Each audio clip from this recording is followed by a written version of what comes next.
মাননীয় স্বরাষ্ট্রমন্ত্রীর প্রত্যক্ষ নির্দেশনায় সুন্দরবন অঞ্চলের সক্রিয় সকল বনদস্যুর বিরুদ্ধে বাংলাদেশ কোস্টগার্ড কঠোর অবস্থানে রয়েছে। এর অংশ হিসেবে বাংলাদেশ কোস্টগার্ডের নেতৃত্বে operation restore piece in Sundarban এবং অপারেশন ম্যানগ্রোভ শিল্ড নামে দুটি বিশেষ অভিযান পরিচালিত হচ্ছে।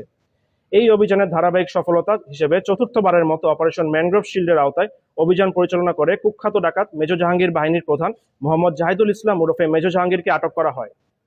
সুন্দরবনের কুখ্যাত ডাকাত মেজর জাহাঙ্গীর দাকব থানাধীন সুন্দরবনের শিবসা নদীর আদাচাই ফরেস্ট অফিস সংলগ্ন কালীর খাল এলাকায় অবস্থান করছে বলে জানা যায়। প্রাপ্ত গোপন তথ্যের ভিত্তিতে আজ 12ই মে 2026 মঙ্গলবার মধ্যরাত 1টায় কোস্টগার্ড বেস মংলা কর্তৃক উক্ত এলাকায় একটি বিশেষ অভিযান পরিচালনা করে তাকে 2টি 1নলা বন্দুক ও 5 রাউন্ড তাজা কার্তুজ সহ আটক করা হয়। আটককৃত ডাকাত মোহাম্মদ জাহিদুল ইসলাম ওরফে মেজর জাহাঙ্গীর নড়াইল জেলার নড়াগাতি থানার বাসিন্দা। সে দীর্ঘদিন যাবৎ এ বাহিনীর প্রধান হিসেবে সুন্দরবনের ডাকাতি ও সাধারণ জেলেদের জিম্মি করে মুক্তিপণ আদায় করে আসছিল। জব্দকৃত অস্ত্র, গোলাবারুদ ও আটককৃত ডাকাতের পরবর্তী আইনানুগ ব্যবস্থা গ্রহণের কার্যক্রম প্রক্রিয়াধীন রয়েছে।